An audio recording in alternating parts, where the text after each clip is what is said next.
तो दोस्तों chat GPT को यूज़ करने का सबका अलग अलग फंडा है। कोई उसको यूट्यूब की स्क्रिप्ट लिखवाने के लिए यूज़ करता है, तो कोई आर्टिकल लिखवाने के लिए यूज़ करता है वेबसाइट के। आप लोग किस पर्पज़ के लिए चैट जीपीटी को यूज़ करने वाले हो, इस वीडियो के बाद मुझे कमेंट करके बता सकते हो। और साथ के साथ इस वीडियो के एंड में मैं आप लोगों को 2 ऐसी कमाल की ट्रिक बताऊँगा जिनको यूज़ करके आप चैट जीपीटी को ब्राउज़र के अलावा कहीं और भी इस्तेमाल कर सकते हो। तो अगर आपको वो ट्रिक्स जाननी है तो वीडियो को पूरा देखना। सबसे पहले हम स्टार्ट करेंगे ब्राउज़र से। तो दोस्तों मोबाइल के अंदर चैट जीपीटी को यूज़ करना बहुत आसान है। जस्ट आपको एक अपना ब्राउज़र ओपन कर लेना है, कोई भी। मैं गूगल क्रोम करता हूँ और यहाँ पे लिखना है आपने ओपन एआई। तो दोस्तों सर्च रिजल्ट के अंदर आपको मिल जाएगा GPT-4। आपको उस पर सिंपली क्लिक कर देना है और उसके बाद आपने क्लिक करना है try on chat GPT plus के ऊपर। ये आपको यहाँ पे दिख जाएगा, तो आपने इसके ऊपर क्लिक कर देना है सिंपली, और आपका जो चैट जीपीटी है वो यहाँ पे लोड होना स्टार्ट हो गया है। तो यार चैट जीपीटी का पेज ओपन होते ही आपने करना है साइन अप पे क्लिक। उसके बाद जो आपके सामने निकल के आता है वो है लॉगिन का तरीका।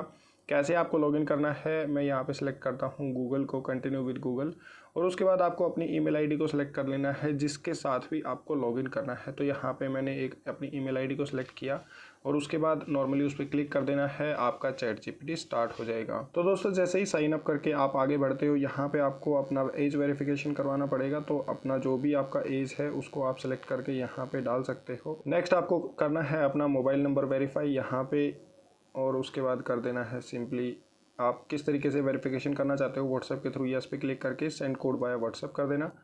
आपका जो मोबाइल नंबर है इस पे व्हाट्सएप बना हुआ है, वहाँ पे आपको कोड मिल जाएगा, उसको आपने यहाँ पे डाल देना है और उसके बाद नेक्स्ट पे क्लिक कर देना है। तो भाई लो आपके सामने आ चुका है चैट जीपीटी का इंटरफेस। यहाँ से आपने करना है सेंड ए मैसेज, और यहाँ पे जो भी आप इससे करवाना चाहते हो आपको आगे पता ही है कि कैसे करना है। फिर भी अगर जानना है तो मुझे कमेंट करके बता देना, इससे आगे की मैं वीडियो बना दूंगा। तो ब्राउज़र का तो क्लियर हो गया कि कैसे आपको यूज़ करना है चैट जीपीटी को ब्राउज़र के अंदर।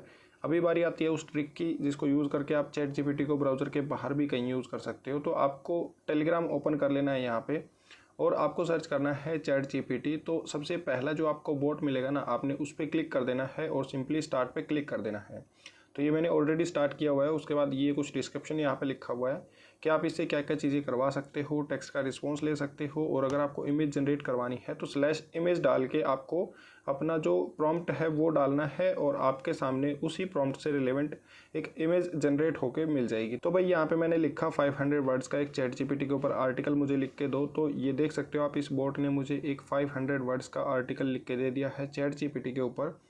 उसके बाद फिर मैंने नेक्स्ट इसके इमेज वाले सिस्टम को ट्राई किया और यहाँ पे लिखा killing robot comes out from computer screen. तो ये थोड़ा सा अटपटा है, मतलब ये इमेज इतना अच्छा नहीं है, लेकिन फिर भी आप इससे अपना काम चला सकते हो। तो दोस्तों इस तरीके से आप चैट जीपीटी को ब्राउज़र के बाहर भी यूज़ कर सकते हो। तो दोस्तों बहुत आसान है चैट जीपीटी को यूज़ करना। आप अपना दिमाग लगाओ और कुछ क्रिएटिव करके दिखाओ चैट जीपीटी के साथ। जो भी आप करो मुझे कमेंट करके ज़रूर बताना। अगर आपको वीडियो पसंद आया है वीडियो को लाइक कर देना, चैनल को सब्सक्राइब कर लेना। ऐसी इन्फॉर्मेशनल वीडियोज़ के लिए मिलते हैं नेक्स्ट वीडियो में, तब तक के लिए कीप वॉचिंग, बाय बाय।